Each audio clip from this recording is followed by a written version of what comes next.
On the night before the wedding, my fiancé and my nephew had an illicit encounter in the wedding car, caught red-handed by me and my mother. Without a word, they drove towards us, repeatedly running over my mother. My mother pushed me away, luckily saving my life, but I lost my memory and forgot everything. When I woke up, my fiancé had already married my nephew, and my childhood friend, Victoria, held the dashcam footage, claiming I lost control and killed my mother. When questioned by the police, I confessed through tears. After 3 years in prison, Victoria proposed to me with roses the day I was released. Grateful for her loyalty and devotion over these 3 years, I readily agreed. 5 years into the marriage, I unintentionally overheard her conversation with her psychiatrist. Victoria, you personally removed his temporal lobe to make him lose his memory, and 3 years of prison hardship also solidified the crime of killing his own mother against him. Why do you continue to torment him like this? He called Jules's name in his nightmare last night. Better safe than sorry. What if he remembers? I can't take even the slightest risk. Then let me test him today. If there's nothing unusual, you should let him go. No. Increase the medication/drug dosage and start giving him deep hypnotic suggestion every other day starting today. Through the slightly ajar door, Victoria's face, like a savior, flickered in and out of view. If I can't marry Jules and protect him for life, then I can only give him happiness this way. Dr. Sarah Miller shook her head and sighed helplessly. I truly don't understand your so-called love. What wrong did Robert commit? Why do you torment him so much? He was already suffering from severe depression when he got out of prison. I finally managed to help him improve and stop self-harming. Are you going to send him back to living hell? You're clearly pushing him to die. Victoria saw her friend hesitating/making excuses and lost patience. If I, this highly skilled surgeon, hadn't saved his life back then, he and his mother would have been pushing up daisies long ago. With my life-saving grace, what's so hard about going to hell? Besides, his mother died because of him anyway. If he truly didn't want to live, he would have killed himself in prison. Why would I bother marrying him? Dr. Miller was stunned. Didn't you rush to marry him? No one forced you. If I didn't marry him, what if he remembered the truth someday and tried to kill Jules? He'd be better off dying on my operating table. Even without recalling the past, these cold-blooded and ruthless words were enough to freeze the blood in my veins. God knows how much pain I'd lived with for the past 8 years, believing I'd killed my mother. Just thinking about the bloody and gruesome scene made me wish I could tear myself apart to atone for my mother. Victoria couldn't stand Dr. Miller looking at her like a monster. She frowned irritably and rubbed her temples. Don't look at me like that. True love is innocent. If Robert and his mother hadn't suddenly appeared, Jules wouldn't have panicked/lost control and hit them. Dr. Miller took a deep breath and got up to leave. I won't help you anymore. I can't bear to watch him struggle between death and loving you over and over again. You can coldly watch the self-harm scars all over his arms, but I can't. Victoria stopped her sharply and sneered. Don't pretend to be noble. You were an accomplice from the start. How are you any different from me? If you don't help me, I'll just pay a high price to find your notorious senior colleague. With his help, I won't have any more worries, just the minor inconvenience of him blackmailing/extorting me anytime. But the one thing I'm not short on is money. Dr. Miller's face turned red with anger. If you go to him, you'll be forcing Robert to his death. I can help you, but if he ever remembers everything and fights you to the death, you're on your own. Victoria suddenly laughed through her tears. Isn't that perfect? I'd be happy to perish together with him. Anyway, I've been a living dead since I couldn't marry my beloved person. Helping Jules solve such a big problem, I suppose I'll die with purpose. The hot tea in my hand spilled onto my hand because of the trembling, but I didn't feel the heat at all. I suppressed the anger in my chest with all my might, leaning against the wall as I slowly returned to the bedroom. Looking at the dense knife scars on my arms, my heart ached so much I couldn't breathe. It turned out that the savior who pulled me out of the abyss was the demon who led me step by step towards living hell/endless torment. Victoria saved my life only to make me take the blame for her beloved person. How ridiculous that I was still grateful to her and deeply in love with her. and I had trusted implicitly my only relative, Julian. The glass in my hand shattered from rage, instantly covering my hand in blood. Victoria heard the sound and rushed out of the study immediately. Robert? Seeing the blood gushing from my palm, she quickly went to get gauze/bandage to stop the bleeding. Robert, I'm begging you, please let yourself go, okay? If you're really hurting, you can take it out on me. Her eyes turned instantly red with heartache/pity, making it hard for me to distinguish whether the truth I'd just heard was real or fake. But the pain in my wrist clearly reminded me that she was acting. She knew I loved her and couldn't bear to hurt her in the slightest, yet she deliberately said that, to make me feel even more guilty for worrying her. Victoria, my mother died so tragically. Shouldn't the person who killed her go to hell? Victoria misunderstood that I still wanted to kill myself and hugged me tightly, trembling. Robert, you've already made atonement for Mom. You should be happy for the rest of your life. If you die, what will I do? Thanks to her, Sark. What happiness could I possibly have left in my life? She wanted me to struggle in an abyss of pain every moment, wishing I would just die and be done with it. But I couldn't die. This life of mine was exchanged with her life by my mother. Even though I was injured again, Victoria insisted that Dr. Miller give me a deep hypnotic suggestion. The familiar suggestion made me relive the painful scenes over and over. But this time, the man sitting in the driver's seat, madly driving and running over my mother, was no longer me. I finally saw the man's face. It was Julian. After the hypnosis ended, Dr. Miller looked at my tear-streaked face and finally couldn't bear to. As she was about to say something, Victoria politely but firmly asked her to leave. Then, as usual, she went to the kitchen to prepare dinner. But I didn't miss it. She put medicine/drug in food/drink in my bowl of soup. What was once a warm and cozy dinner that made me felt incredibly happy, was now no different from poison. Victoria, as usual, picked up the bowl of soup with the drug in it and carefully blew on it to cool it to the right temperature. Just then, her phone rang. Aunt Victoria, I've been rear-ended. Am I going to die? The soup in Victoria's hand spilled all over the table, her face filled with a panic and fear I had never seen before. Jules, don't be scared, I'm coming right away. She left in such a hurry that she didn't even bother to put medicine/drug in food/drink in my food again. I averted my gaze and dumped all the food into the trash can. Then, using Julian's birthday, I opened the basement that Victoria never allowed me to enter for the first time. This was her laboratory, but the computer next to the experimental table and a safe gave me a hunch that there were secrets inside. Julian's birthday still successfully unlocked the computer. Inside, besides experimental records, there were only thousands upon thousands of photos of Julian. All these years, under the guise of taking me out to relax, she had actually taken so many handsome photos of him right under my nose. I pulled out my phone. The tourist photos she took of me were as perfunctory as could be. What shocked me even more was that her safe contained many small figurines. I never knew that Victoria's hands, capable of saving lives, could sculpt Julian so vividly. The handsome small figurines seemed to come alive, staring directly at me. Gradually, they merged with the image of the ferocious-faced Julian in my mind. My head was invaded by severe pain, and my heart felt like it was being twisted by a knife. Trembling, I opened a diary. The cover read, 10,000 small things I did for Jules. The first was removing my temporal lobe. The second was giving my mother's urn to Julian, letting him pour it down the drain. The third was bribing a fellow inmate to pretend to be my mother at midnight to accuse me, making my depression worse and worse. The fourth was marrying me. The most recent was having the psychiatrist give me deep hypnotic suggestion again. Victoria truly went to great lengths for her beloved person. I searched through her computer and diary but found no evidence that could prove the truth of that year.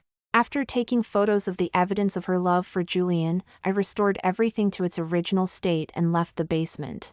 Just as I locked the door, Victoria called me. I didn't answer. She sent a message instead, Robert, hurry to the hospital. Jules had an accident during surgery and needs blood urgently. If I hadn't known the truth, given my affection for Julian, my own nephew, I would have rushed to the hospital without hesitation. But now, I wouldn't be foolish again. Ignoring Victoria, I drew a bathtub of warm water and soaked myself, yet I remained completely cold. Stroking the scars that represented atonement, my heart ached incessantly. If Mom knew I was tormenting myself like this, how much heartache/pity she would feel. First in my pain, I didn't realize Victoria had returned home at all. She burst into the bathroom, grabbed me forcefully, and pulled me up. "What time is it? You still have time to take a bath? Hurry and come with me to the hospital to donate blood for Jules." From the hospital to home, a half-hour drive, she somehow made it back in 10 minutes. If she had time to come back to get me to donate blood, it only meant that Julian's condition wasn't urgent.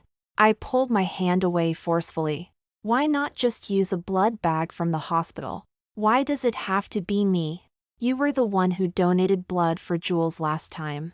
It's best to use yours this time too. I suddenly remembered that among the 10,000 small things she did for Julian, one was making me his blood bank. I took medication/drug, I'm not suitable.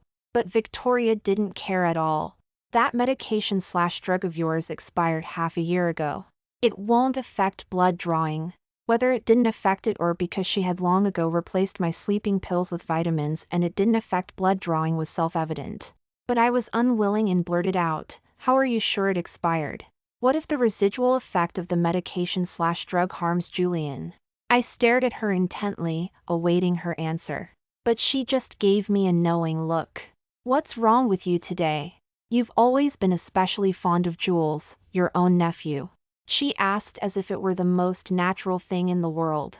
She completely forgot that she was the one who had me brainwashed and hypnotized, making me cherish Julian, the killer of my mother, as my savior. Seeing that I didn't speak, she hastily put clothes on me and dragged me out. She also forgot that yesterday, after returning from visiting my mother's cemetery, I had developed a high fever as usual. After waking up from a nightmare, I had cut my wrist again. If she hadn't bandaged me up in time, I probably would have had to go to the hospital again. Regardless of whether I had taken medication/drug, my body was not suitable for donating blood at this moment. But Victoria didn't give me any chance to struggle. In the emergency room, she ordered a nurse to hold me down and personally drew my blood. This was because finding a vein under the numerous scars was not easy. However, I had lost a significant amount of blood the previous night. Before even filling one blood bag, no more blood was coming out. Victoria kept squeezing my vein with her hand. Unfortunately, she still couldn't get much out. My skin was rubbed red by her, but it was still useless. She switched to the other arm, drawing blood while coaxing me in a muffled voice, "Honey, for Jules's sake, since he saved your life, can we please get him 2 bags of blood?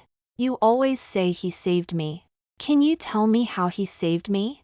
In the past, I believed everything Victoria said. Plus, I was extremely averse to the scene of my mother's accident, so I never actively asked her about it. Today was the first time I voluntarily brought up the painful past. Her hand trembled, and the needle almost went astray. "The past is past. Let's not talk about it anymore, or I'll be sad and I'll feel heartache/pity for you." I couldn't help but laugh. Her heartache/pity was having Dr. Miller hypnotize me countless times, trapping me in those painful scenes, unable to escape. Watching the blood slowly enter the blood bag, my heart completely turned cold. Since this life of mine was saved by her, consider it paying off a debt. She got the blood bag she wanted and stroked the top of my head fondly. "Honey, drink some sweet drink and wait for me here. I'll come back to be with you after Jules's surgery." She left in a hurry. The dizziness from excessive blood loss didn't subside even after drinking a cup of sweet drink. In a daze, a familiar voice woke me up. "Aunt Victoria, luckily you saved me, otherwise I might have died today. Jules, as long as I'm alive, nothing will happen to you. WH. What's wrong with that damn Jessica? Why is she fighting with you?" Julian was instantly furious. "She cheated on me with a one-night stand. We had a fight, and I ran out. Then I got distracted while driving." How outrageous! I'll go teach Jessica a lesson right now. Victoria, I know you've liked me for a long time. Since Jessica dared to betray me, I'm going to cheat on her too. Julian was indeed a pro. He changed his address so smoothly. In a flash of lightning, more memory fragments flooded into my mind. In the constantly vibrating wedding car, he was panting heavily, calling Jessica, his future Aunt Victoria, sister. As the bed curtain trembled, I saw Julian hook his arm around Victoria's neck and kiss her. Victoria unexpectedly pushed Julian away. But Julian immediately became unhappy. Victoria, if you don't help me get revenge, I'll just find any woman. I won't let that bitch Jessica off the hook. The anger in Victoria's eyes instantly turned into lust. The two kissed passionately. But due to Julian's injury, she treated him like a rare treasure, being extremely careful. My heart, numb from pain, ached like a knife twisting again. I picked up my phone and took photos of them wrapped around each other. The same tactics, yet they could easily charm the woman who should have been mine, driving her completely infatuated. They carried on until midnight before stopping. After Victoria left, Julian suddenly pulled back the bed curtain. His face was flushed, and he sneered at me. You heard everything, didn't you? You're still as useless as before. You can't even keep a woman. I just wiggle my finger, and your wife is infatuated. If you're smart, you'll move out voluntarily. Otherwise, don't blame me for being ruthless. I hadn't even gone to fight him to the death yet, and he was already provoking me. Anger surged through me. I climbed up and lunged at his neck. But he didn't fight back. Instead, he screamed, "Uncle Robert, are you having a nightmare again? It's Jules." Looking at his face, more memories returned. As I recalled him repeatedly running over my mother with the car, my grip tightened. Julian, go to hell! But the next second, I was kicked to the ground by a huge force. The fury in Victoria's eyes was like a sharp sword, ready to slice me into 1,000 pieces. Robert, what are you doing? This is Jules. How dare you lay a hand on him? She stroked the bruises on Julian's neck with heartache, her face showing a tenderness I had never seen before. To prevent me from going mad again, she ordered a nurse to give me a sedative. Robert, you killed someone and can't distinguish between reality and dreams, but you shouldn't bully Jules. Since you're ill, apologize to Jules, and we'll let this go. I lay weakly on the hospital bed, looking at him with utter mockery. Victoria, who is the real killer, and who is the one doing the bullying? Her pupils trembled slightly, and a flicker of guilt crossed her eyes, but the next second, she called Dr. Miller to come to the hospital. Having been hypnotized too many times, I knew exactly how to deceive Dr. Miller. Victoria saw my tear-streaked face, pulled me into her arms with heartache/pity, and personally drove me home. As soon as we arrived, Julian's phone rang again. Honey, something urgent came up at the hospital. I need to go. Okay. She was extremely satisfied with my obedience and habitually wanted to give me a kiss, but I dodged it. Go quickly, the patient is important. She frowned and looked at me for a few seconds, tentatively asking, Honey, are you all right? I smiled and shook my head. Seeing that I didn't show the same signs of madness as before, she finally relaxed and left without looking back. I took a taxi to the law firm. But after checking, the lawyer regretfully told me that he couldn't help me apply for a retrial of my mother's car accident case. The reason was my history of mental illness. Needless to say, this was Victoria's doing again. I felt completely cold, as if I had fallen into an ice cellar. What kind of love could make Victoria go to such lengths for Julian? That night, Victoria didn't come home at all. In a daze, I wanted to go to the hospital and perish together with Julian, but I was stopped by Dr. Miller at the hospital entrance. I know you've regained your memory. Your mother risked her life to save you because she wanted you to be happy. Dr. Miller, what right do you have to say that? Dr. Miller closed her eyes in pain and slowly said, I'm sorry.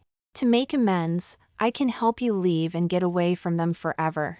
Saying that, she handed me an urn. This is your mother's urn. Take her wherever you want to go.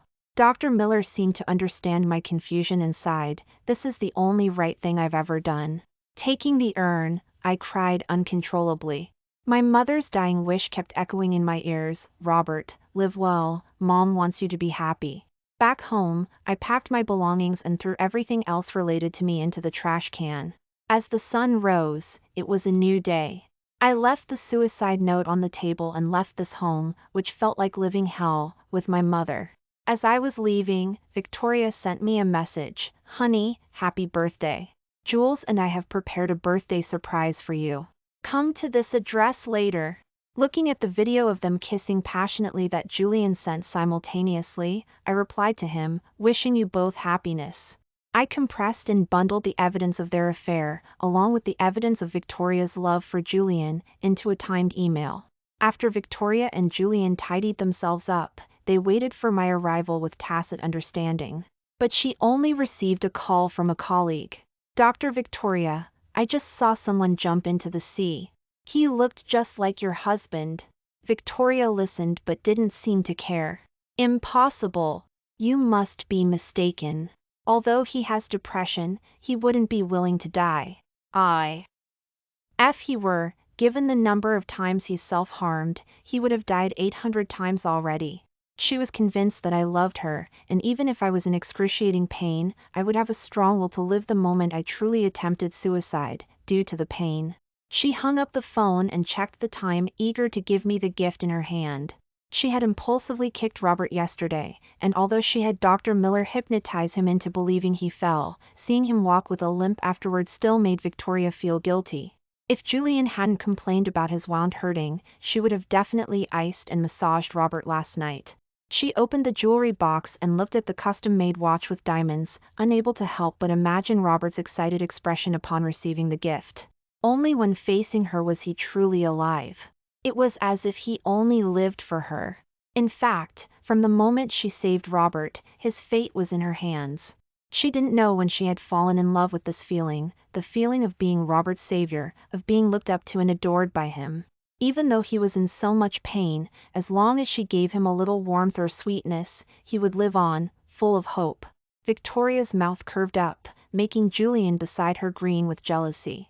"Victoria, is this watch for me?" "Thank you, I love it so much." Julian was certain that as long as he said he liked it, Victoria would give him the watch. But this time, he was mistaken. Victoria quickly closed the lid and chuckled, "This is your Uncle Robert's birthday gift. If you like it, I can have another one custom made for you later." Julian knew Victoria would keep her word, and the one she made for him would likely be even more expensive than Robert's. But this was the first time Victoria had put so much thought into Robert. He couldn't accept Victoria suddenly caring so much about Robert, especially after they had just been intimate the previous night. "Victoria, why bother buying? Gee, such an expensive gift for Robert? He's someone who rarely goes out. Why don't you give me this watch and give him some small gift like you used to? That'll make him happy for days." Julian's words slightly stunned Victoria. Only then did she realize that this was the first time she had prepared such a high-end gift for Robert. If Robert received it, he would definitely be so happy that he would overlook the deep hypnotic suggestion coming every other day. She refused Julian's request without hesitation.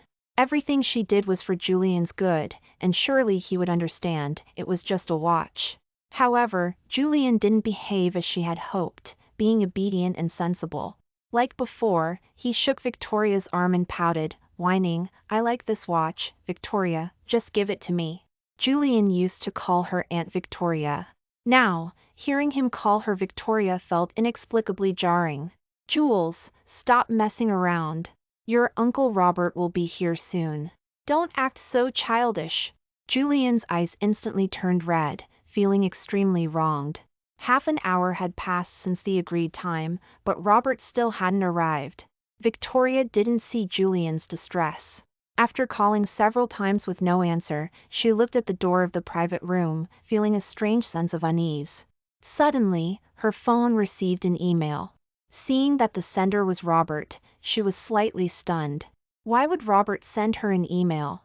She clicked on the email and saw the photos and videos I had sent.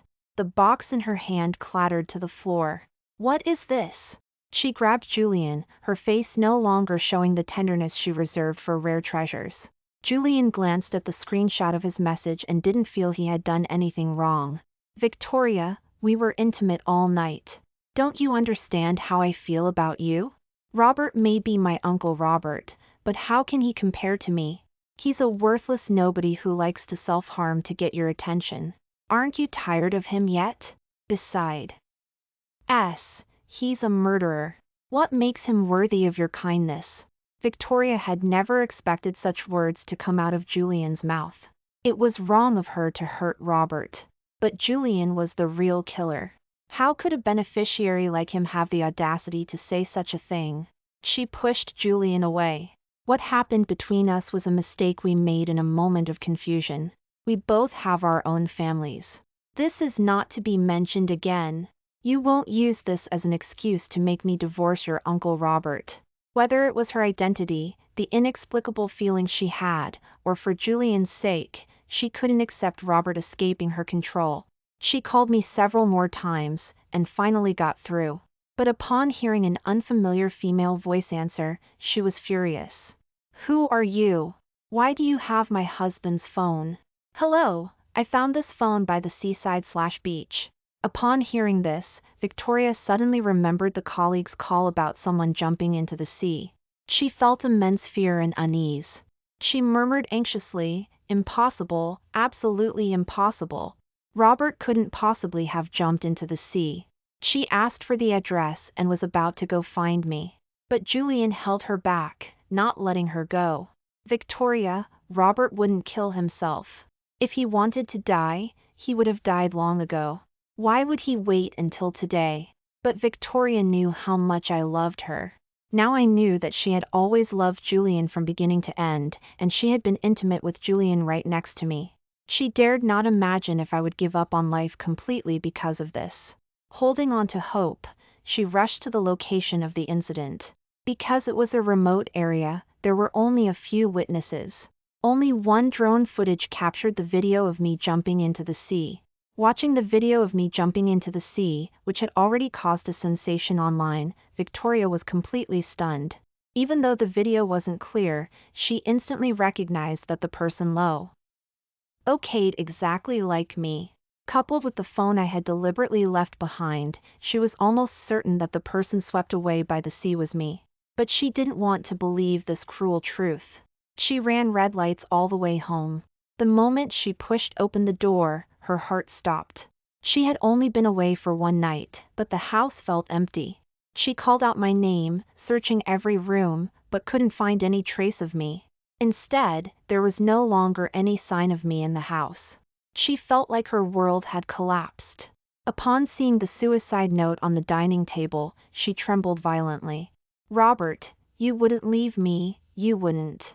But the familiar handwriting made Victoria's face lose all color. Victoria, goodbye, goodbye forever, Robert. Final note. Just a short sentence, but it was enough to cause Victoria such agony that her heart felt like it was being violently squeezed. Even breathing was painful. She fumbled with her trembling hands and sank weakly to the floor. Robert, I was wrong. She never expected this hypnosis to fail. She called Dr. Miller, furious. Dr. Miller, did you deliberately mess this up? Didn't I tell you to guide him during the deep hypnotic suggestion to believe that my intimacy with Julian was with him? Why did he remember after waking up? Dr. Miller suddenly chuckled. What's done in the dark will be brought to light. He loves you so much, it's normal for the hypnosis to fail, isn't it? Just a short sentence completely defeated Victoria. Taking my mother's urn, I began traveling across the country as we had once planned. The more new places I visited, the more peaceful my heart became. The most painful thing for me used to be the constant belief that I was guilty of hitting and killing my mother. When waking up from nightmares at midnight, I couldn't forgive my own impulsiveness. But now that I remembered everything, remembering my mother's dying wish, I no longer blamed myself. I thought that if I faked my death and left, Victoria would be at ease and would be with Julian. But I didn't expect her to launch a highly public search for my body, offering a large reward. She insisted on finding me, dead or alive. She didn't give up even after I traveled overseas/abroad for 2 months. She even became a wife praised by everyone online for searching for her husband with such deep affection. When I saw the news, I found it incredibly ironic. When I was alive, she feared I would fight Julian to the death, and went to great lengths to keep me immersed in pain, restless day and night. I faked my death to let them be together and release myself, but she wouldn't allow it. I didn't understand why she insisted on finding me, but I didn't pay much attention to it. Until I unexpectedly appeared in a live stream. Unaware of anything, I was recognized by netizens in the streamer's live stream. Doesn't this person look so much like Dr. Victoria's husband? Victoria had put my photo online while searching for her husband. So this sentence was like water dropped into hot oil, instantly mobilizing enthusiastic netizens to help. After reaching a consensus, everyone immediately at Victoria who was searching for her husband, Dr. Victoria, we found your husband. He's not dead, he's overseas/abroad right now. By the time I knew I had been found out, it was too late. When Victoria stood before me, I could hardly believe it. But the haggard, weary woman before me was indeed her. Robert, I'm sorry, I was wrong. Julian and I are not what you saw. I admit I did have feelings for him once, but after marrying you, the person I've loved from beginning to end is you. Thank goodness you're still alive. Otherwise, I don't know how I would have lived. Her shamelessness left me dumbfounded. I had expected to be filled with resentment upon seeing her again. But I looked at her calmly, my heart completely still. Victoria, just pretend I'm dead. Wouldn't it be better to let me go? Why disturb peaceful life I have now? Or is it that without me as a tool to please Julian, you won't be happy? Victoria was sweating profusely, explaining incoherently, Robert, it's not like that. I realized too late that I had already fallen in love with you. Everything before was my fault. Please give me a chance to make amends, okay? I refused coldly. Leaving you, I realized I could live very well, without nightmares, without the pain that trapped me. Victoria's eyes trembled slightly. Robert, weren't you rescued after jumping into the sea? She reacted quickly, instantly understanding that I had faked my death. Robert, you love me so much. I'm the only courage and reason you have to live. How could you bear to fake your death and leave me? I didn't know how she could face so much evidence and still have the audacity to blame me for leaving. Why I left? Shouldn't you know perfectly well? Or do you want to trick me back and have Dr. Miller give me deep hypnotic suggestion again? To make me still believe I'm a murderer who killed my own mother? Or does Dr. Victoria have other good ways to erase all my memories? All of Victoria's words were suddenly stuck in her throat. Her already haggard face became even paler than paper. She wanted to explain but didn't know how. Finally, she just mumbled, Robert, did you remember everything? I looked at her calmly and slowly said, not only did I remember, I also know you personally removed my temporal lobe just to make me lose my memory so you could hypnotize me into taking the blame for Julian. Victoria's eyes were filled with panic and self-reproach. She painfully knelt before me. Robert, I'm sorry. I don't know how I could have been so cruel to you back then. Just think of me like Jessica, who was infatuated by Julian and betrayed you. If you can forgive Julian's crime, can't you also let go of everything and start over with me? Saying that, she took out a gift box and eagerly opened it for me as if of fearing a treasure. Look, this is the birthday surprise I prepared for you. Do you like it? If it were the old Robert, he would have liked it. But the Robert who saw her as his whole world had died the moment he knew the truth. I took a step back and slowly recounted the 10,000 small things she did for Julian, recounting them one by one as if listing cherished possessions. With each thing I said, her face turned a shade paler. Victoria stopped my rattling them off, covering her face in pain, crystal clear liquid seeping through her fingers. If it were before, I would have felt heartache/pity for half a day just at her frowning. But now, seeing her in such pain and tears, I only felt a sense of emptiness. She looked up, trying to find something in my eyes, but after a long search, she found neither the love she expected nor even hatred. This discovery shattered all the starlight that had filled her eyes when she first saw me, and it finally extinguished. Robert, I know I was incredibly wrong. I don't dare to hope you'll forgive me, but I'm so worried about you being alone out there. Come home with me, and I'll spend the rest of my life making it up to you. I suddenly lost the desire to even talk to her. As I turned to leave, Victoria scrambled up to chase me. When she grabbed my arm, the sickening feeling of her touch made me slap her across the face. Victoria, you truly disgust me. Are you blind? Can't you see that leaving you is the only way I can truly live? If you really feel sorry for me, then just disappear from my world forever. She slowly turned her slapped face, her eyes full of hurt. Robert, I finally understand now how painful it was for you to relive your mother's tragic death every time you were hypnotized. These 2 months without you, I've been experiencing that hellish pain every single moment. She suddenly pulled up her sleeve, and only then did I see the shocking scars all over her arm. Looking at those fresh, not yet fully healed wounds, I just found it amusing. Can't possibly think that showing me this will make me forgive you? Victoria quickly shook her head. Robert, I didn't mean that. I want you to know that I truly know I was wrong. But not all mistakes can be forgiven. She instantly understood what I was thinking and quickly spoke as if seeing hope. Robert, I know what to do now. I will put everything back on the right track. Wait for me.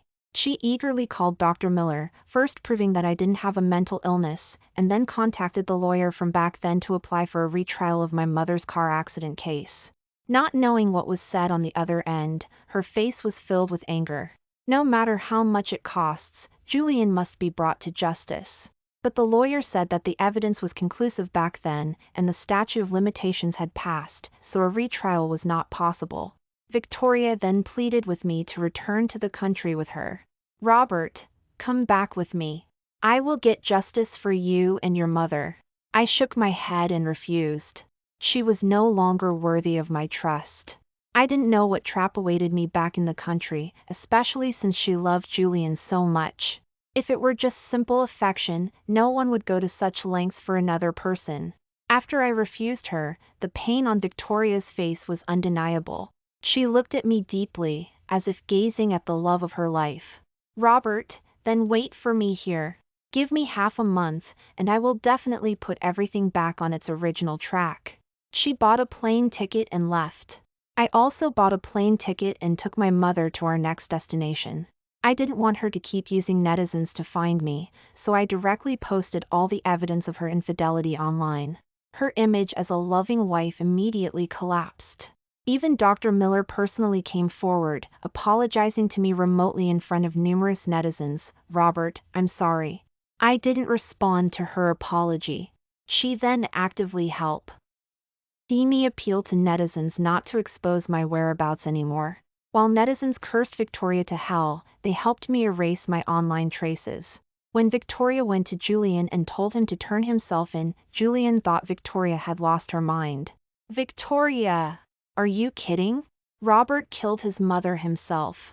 Why should I turn myself in? Victoria coldly retorted, do you really think that because I helped you clean up the mess, you can escape punishment? Since I helped you get away with it for 8 years/remained at large for 8 years, then I will personally punish you. She unexpectedly pulled out a knife and fiercely stabbed Julian in the abdomen. Julian never expected Victoria to attack him. She even hired Dr. Miller's notorious senior colleague. Find a way to make him suffer until he despairs. Victoria didn't send Julian to prison but paid a heavy price to make him live in pain every day. Julian, who had been pampered since childhood, when had he ever suffered such double torment, both mental and physical? In just half a month, he became mentally unstable. After Jessica cheated on him in front of him, he went mad and pushed Jessica into traffic. Victoria personally performed surgery on Jessica, but the surgery failed, leaving her unable to stand again. After doing all this, Victoria started frantically searching for me again. But after getting this news from Dr. Miller, I became even more afraid of having any further entanglement with Victoria. I kept traveling with my mother, never stopping. A year later, Victoria accidentally found my whereabouts, and a meeting was unavoidable. She was even more haggard, her hair almost half white. Robert, as long as I don't divorce, you'll always be my husband. I hadn't expected her obsession to be so deep. As long as I didn't return to the country, there was nothing she could do to me. But I also didn't want to be harassed by such a madwoman, so I could only tell her coldly, Victoria, can't you just let me g? Oh, isn't 8 years enough to repay your life-saving grace? Do you have to push me to the brink, making me relive those unbearable past moments over and over again? As long as I see you, those nightmare-like days haunt me. Victoria watched my mouth open and close, but all that remained was a bitter smile. As she smiled, she cried, Robert, I completely understand now how much pain you're in. But I really can't go on without you. After a long gaze, she didn't receive even a trace of heartache/pity from me. Robert, can I hug you again? Just one last time. I shook my head and refused. Her already stooped back instantly collapsed. She emitted a sense of defeat/despair, like someone about to die. I turned and left without hesitation, starting a new journey with my mother. Half a month later, Dr. Miller told me that Victoria had killed herself. She left a suicide note of 10,000 words, or more accurately, a letter of confession/repentance. Dr. Miller asked if I wanted to come back and see her off for the last time/attend her funeral, but I still refused. We were already strangers. No need to meet again. End.